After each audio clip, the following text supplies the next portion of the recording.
tal? ¿Cómo les va? Bienvenidos a otra emisión de Un Mundo Alucinante. Hoy, sin ninguna duda, van a tener una visita especial. Es un hombre, Daniel Nasta, conocido por el mundo de la publicidad, pero que nos abre a su vida. Este libro que vamos a presentarles hoy se puede leer inclusive como una suerte de autoayuda para tener una brújula en la vida. Y comenzamos de luego con una biblioteca por excelencia, el Papa. La Biblioteca del Papa. Es la Biblioteca Apostólica Vaticana. Les repito lo siguiente, esta es una de las bibliotecas más antiguas del mundo en Ciudad del Vaticano. ¿Por qué lleva el nombre de apostólica? Porque es una institución que desde su fundación se considera biblioteca del Papa, por eso apostólica, ya que le pertenece al Papa directamente. Es una de las más antiguas bibliotecas del mundo, custodia una colección de textos históricos. Ustedes se preguntarán, sí, pero ¿cuándo se fundó? Les doy la fecha. 1448, mediados del siglo XV. El Papa Nicolás V fundó la biblioteca en 1448, reuniendo unos 350 códices griegos, latinos y hebreos heredados de sus antecesores. Hoy, atiendan bien, la biblioteca custodia más de 1.600.000 libros antiguos y modernos, de los cuales 8.300 son incunables, más de 150.000 son manuscritos, documentos de archivo, sin contar 100.000 documentos impresos, 300.000 modelos, medallas y 20.000 objetos de arte. El archivo secreto, porque esta biblioteca tiene una zona secreta, el archivo secreto vaticano fue separado de la biblioteca a comienzos del siglo XVII y ese archivo secreto contiene 150.000 volúmenes. ¿Qué dicen estos volúmenes? Eso permanece, como les digo a ustedes, en secreto porque no es un sitio accesible en la biblioteca. Entre los más importantes manuscritos de la biblioteca está el más antiguo manuscrito completo de la Biblia, un manuscrito autógrafo de Santo Tomás de Aquino y las cartas originales del caso Martín Lutero, que terminó con el quiebre entre la Iglesia Católica y lo que iba a ser después el protestantismo. Para no perderse, cuando vayan a Roma, la Biblioteca del Papa es de una riqueza extraordinaria. Y como no podía ser de otra manera, estamos en pleno mes de los enamorados. Este libro que les vamos a recomendar en nuestra sección que va de los párrafos a la pantalla, es decir, películas que se adaptaron en el libro, fíjense, es El viaje más largo de un popular escritor estadounidense, Nicholas Sparks. La novela se publica en el 2013. Atiendan bien, después de verse envuelto en un accidente de coche, la vida del anciano Ira Levinson se entrelaza con la de una joven estudiante, Sofía Danko, y el vaquero de quien está enamorada, Luke. La historia de la novela se narra desde la perspectiva de estos tres personajes, tanto en su vida conjunta como separada. ¿Qué pasa a sus 90 años? Ira Levinson tiene graves problemas de salud y se mantiene con vida gracias a ¿qué? A la aparición de su difunta mujer, quien le ayuda a recordar, fíjense lo emocionante, a recordar su vida juntos, cómo se conocieron, los cuadros que coleccionaban, los momentos difíciles durante la Segunda Guerra Mundial.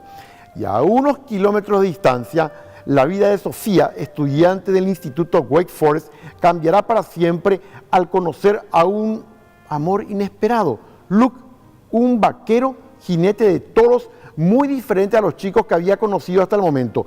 Juntos descubren los placeres del amor y también las dificultades que este comporta. Dos parejas con poco en común, pero cuyas vidas inesperadamente se unirán. La pregunta es, ¿y la película?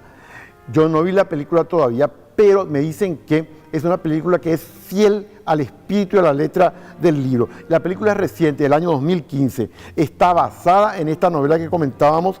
George Tillman fue el director. Luke Collins, un cowboy de rodeos, conoce a Sofía, ¿se acuerdan? Una estudiante de arte y se enamora de ella.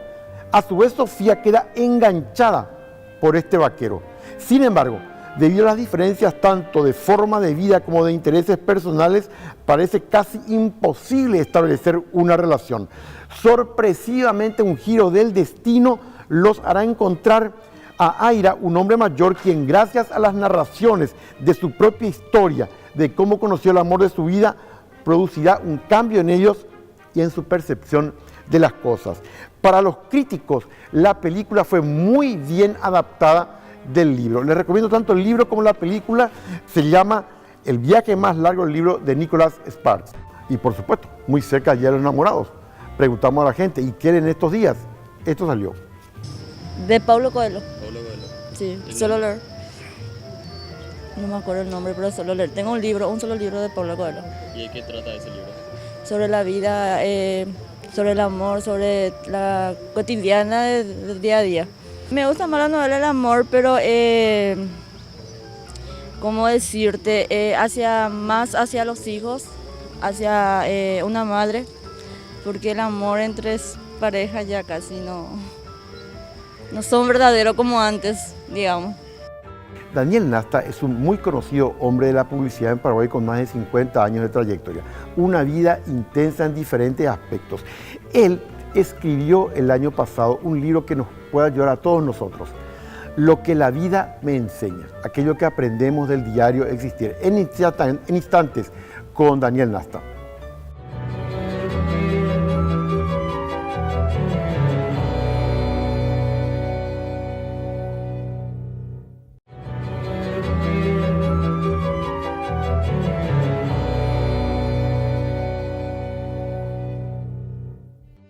Lo que prometido es deuda. Estamos con Daniel Nasta, hombre que cumplió 50 años con la publicidad, pero un hombre multifacético.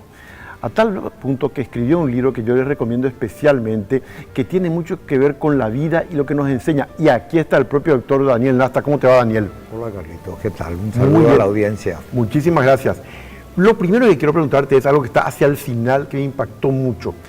Vos atravesaste el cáncer y lo venciste en un año. El cáncer no se vence en un año.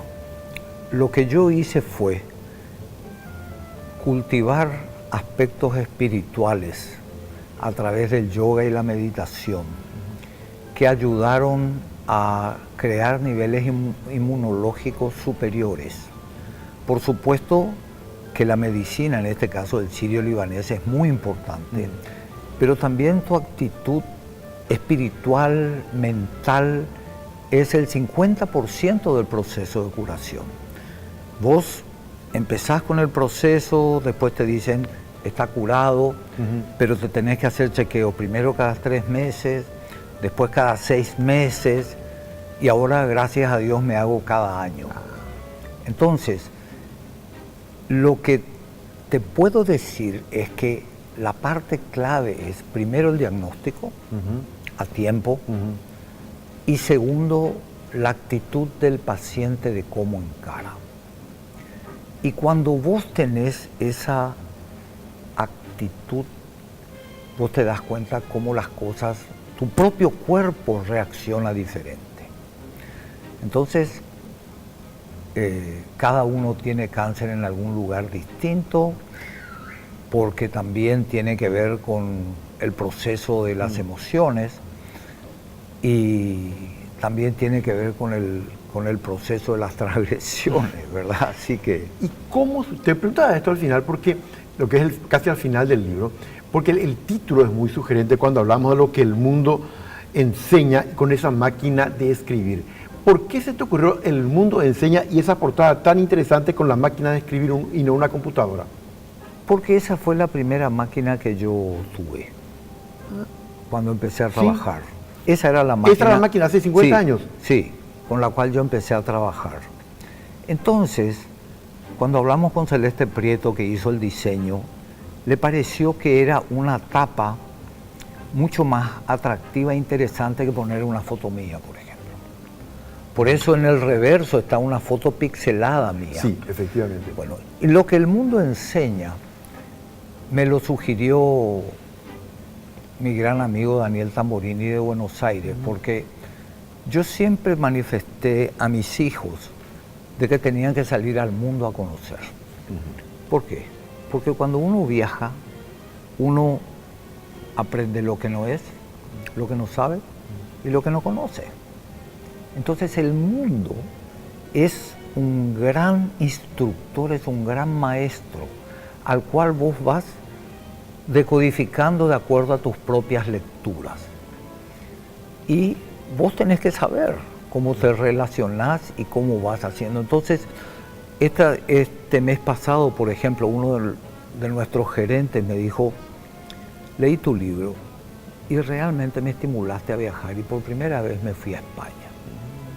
Porque yo siento, y es muy cierto lo que vos decís, de que hay que ir al mundo.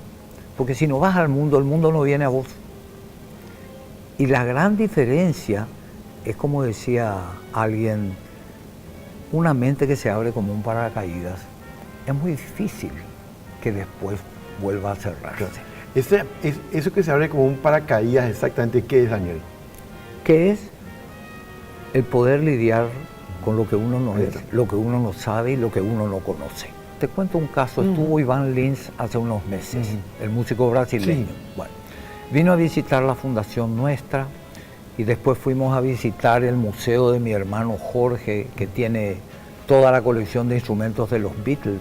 En Paraguay, toda la colección de instrumentos, desde la guitarra que John Lennon aprendió a tocar. Él tiene como colección. Como colección. Él se metió en eso, nosotros nos metimos en el tema de arte moderno y contemporáneo. Bueno, yo creo que cada uno tiene que hacer algo distinto, porque la sumatoria de estas cosas distintas acaban afectando y influyendo positivamente en la sociedad. Entonces le decía, Iván, ¿por qué no escribís un libro donde contás cómo se te ocurrieron tus canciones? Le dije, porque tenemos que contar una historia, porque cada uno de nosotros es héroe de su propia historia. ¿Cómo? Me dijo, claro, cada uno de nosotros es héroe de su propia historia, el portero del edificio, el policía de la esquina. No sabemos qué historia tiene, pero el hecho de que vos puedas reconocer que cada uno es héroe de su propia historia es también un signo de humildad, porque no te pones por arriba por el hecho de que puedas tener más trascendencia o que puedas tener más dinero o que puedas tener más visibilidad, sino que al ser cada uno héroe de su propia historia, cada uno ha creado su propio camino. Impresionante. Ahí cuando vos tocaste un tema, cada uno es el héroe de su propia historia. Sí. ¿Eso cómo lo viviste vos en estos 50 años con Nasta? Lo hice cosas, ¿verdad? O sea, ahí en el libro tuve el privilegio de conocer a gente muy importante en todo el mundo, quizá una de las personas más influyentes en mi vida fue Facundo Cabral, que nosotros nos hicimos muy amigos. Y él me dijo un día, ¿sabes por qué yo te cuento tantas cosas? Porque vos nunca me decís, como el típico argentino, me estás cargando. O sea, vos me escuchás y entendés lo que te estoy contando. Y eso me fue acercando a vos. Entonces le preguntaron a mi hijo Martín, le dijeron, che, ¿tu papá fue amigo de Facundo Cabral? Sí. ¿Y cómo es eso? Y mi papá es un aventurero de la vida. Y es cierto. Y eso significa, Carlos, de que yo me arrepiento de las cosas que no hice, no de las que hice.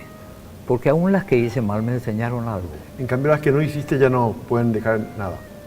Y me quedó ahí una cosa picante. Y una cuestión que me llamó picando, mucho la atención. no Picando como una pelota de baloncesto. Exactamente. Que me llamó la atención cuando vos decís, uno consigue no lo que se merece, sino lo que negocia. Cierto. ¿Por qué? ¿Y por qué es así, Carlos? O sea, vos podés decir, yo me merezco tal cosa. Vos no te mereces nada. Nada que no estés en condiciones de negociar. ¿Qué significa negociar? Vos negociás con tu pareja, negociás con tus amigos, negociás comercialmente posiciones, y en ese proceso vos te vas dando cuenta de los errores que cometés en las negociaciones y cómo esos errores se tienen que convertir en aprendizaje para que puedas negociar mejor y plantarte mejor frente a la vida.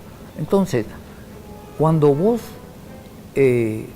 sacás el merecimiento y te plantás desde la realidad, el merecimiento es una cuestión muy subjetiva. Claro. Puede ser egoísta, puede ser un dislate total. El tema está cómo te ve el otro. Entonces, el otro es también tu medida de lo que te va a conceder y lo que te va a dar. Por eso es una negociación. Y eso, digamos, vos lo aprendés con los años, a ejercerlo de esa manera. Y saber, por lo tanto, que uno tiene que ser el arquitecto de lo que va consiguiendo. Claro, vos vas construyendo tu propia casa, tu propia estructura, ¿verdad? Y ahí vos sos héroe de tu propia historia. Porque vos le estableces una medida a tu ambición. Que hay gente que la tiene, hay gente que no la tiene. Vos sabés que a mí me tocó pasar una época económica muy difícil. Y un gurú espiritual me dijo, ¿qué te haría feliz ahora? Dije, caramba, me haría feliz tener una cuenta de $1 millón. No, me dijo, pedí 35. ¿Cómo 35? ¿De dónde yo voy a sacar 35? Me dijo, a lo mejor no llegas a 35, pero llegas a 6 o 7, que es más que uno. Nunca me olvidé de eso, Carlos. Dije, hay que pensar aspiracionalmente para que uno pueda proyectarse en esa aspiracionalidad.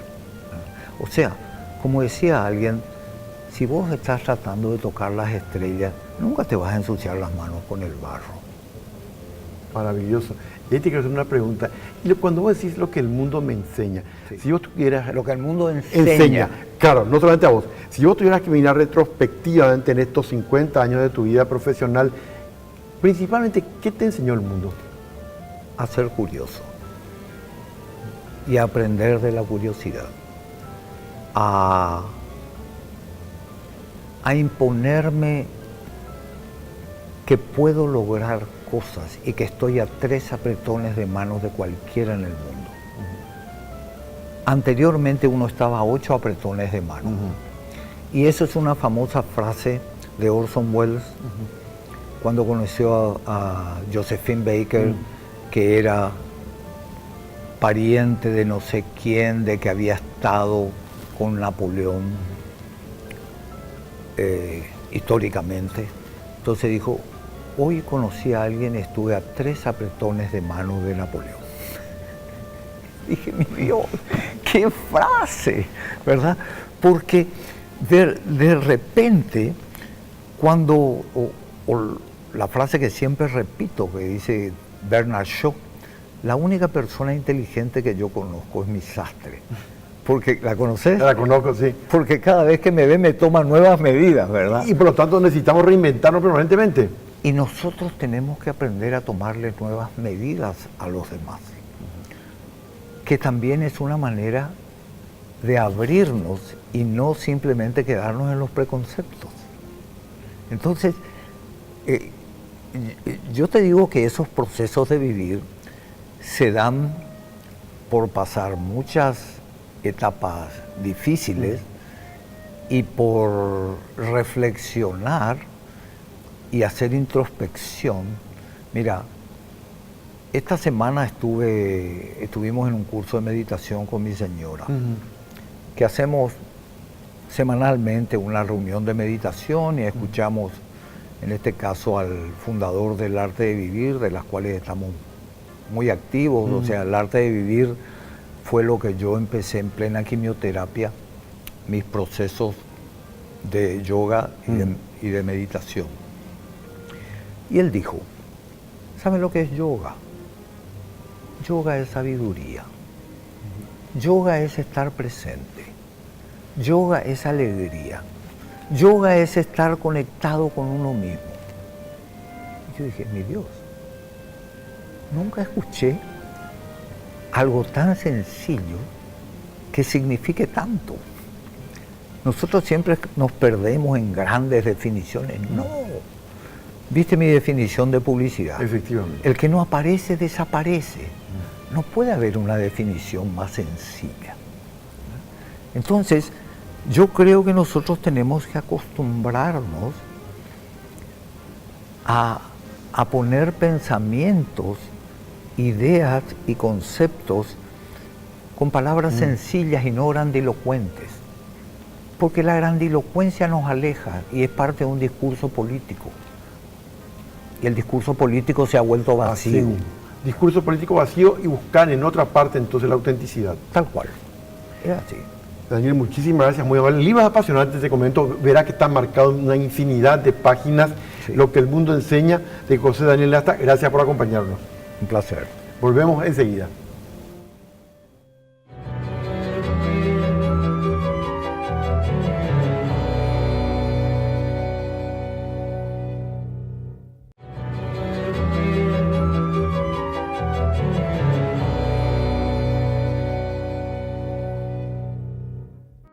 Y cerca del Día de los Enamorados, ¿qué preguntamos? Si leen o no novelas románticas. ¿Qué nos respondieron? Aquí está la respuesta.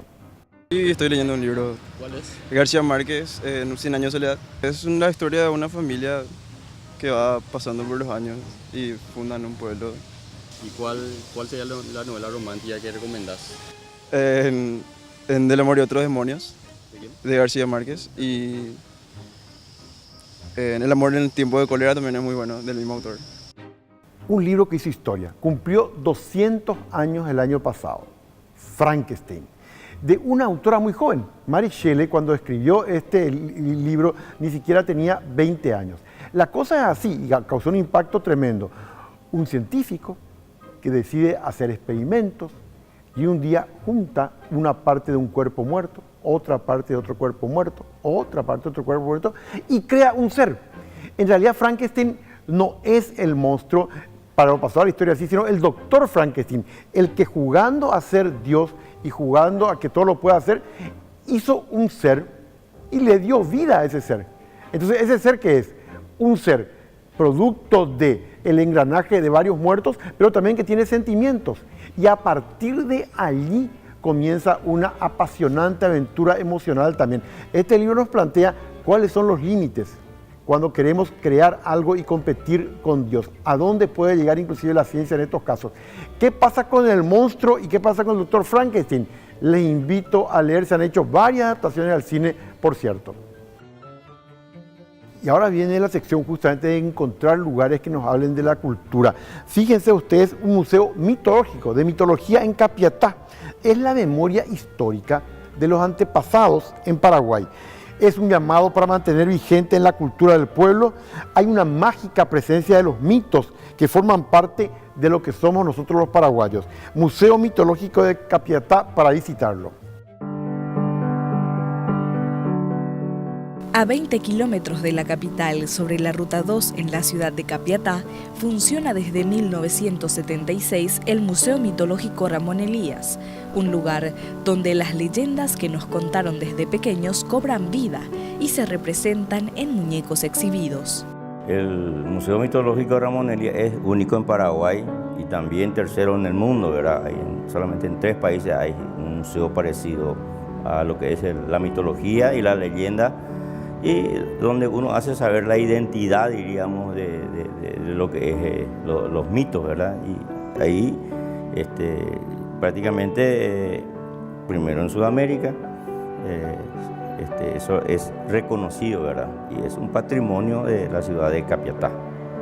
Aparte de los muñecos mitológicos, la cultura y la historia se van contando a través de objetos de procedencia jesuita, indígena y armamentos de guerra. Y aparte de eso tenemos otro lugar, ¿verdad? Donde están lo de la batalla del 70 y la guerra del 70 y la guerra del Chaco, los armamentos, los sables, diríamos los clarinetes que se usaban, las balas de los cañones, ¿verdad?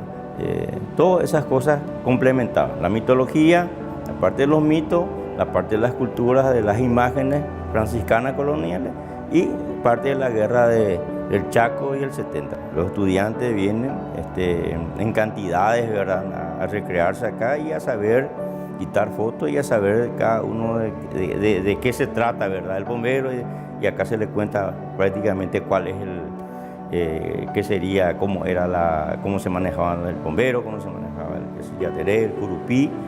Y también los extranjeros, ¿verdad? Que hay una guía turística del museo, ¿verdad?, donde los extranjeros normalmente vienen a visitar y conocer y se van prácticamente, diríamos, felices, ¿verdad?, de conocer, ¿verdad?, otra vez conocer la identidad nuestra, ¿verdad?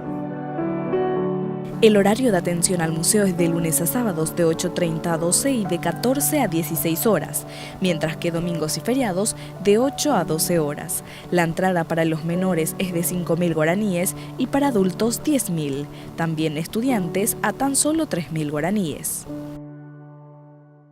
Y en los libros que tenemos ahora nosotros en librerías, vamos a un clásico entre los clásicos y de una excelente edición, Orgullo y Prejuicio de Jane Austen, disponible en Literato. Vamos a Inglaterra, siglo XVIII. Las hermanas Bennet son 5 hermanas, cuya existencia se revoluciona porque ya un hombre atractivo, que es Charlie Bingley, y su amigo Darcy. Será este último personaje quien se lleve los desplantes de Elizabeth Bennet. Ubíquense, llegan 2 hombres, son 5 mujeres ahí en la casa, las 5 en tiempo ya de casarse.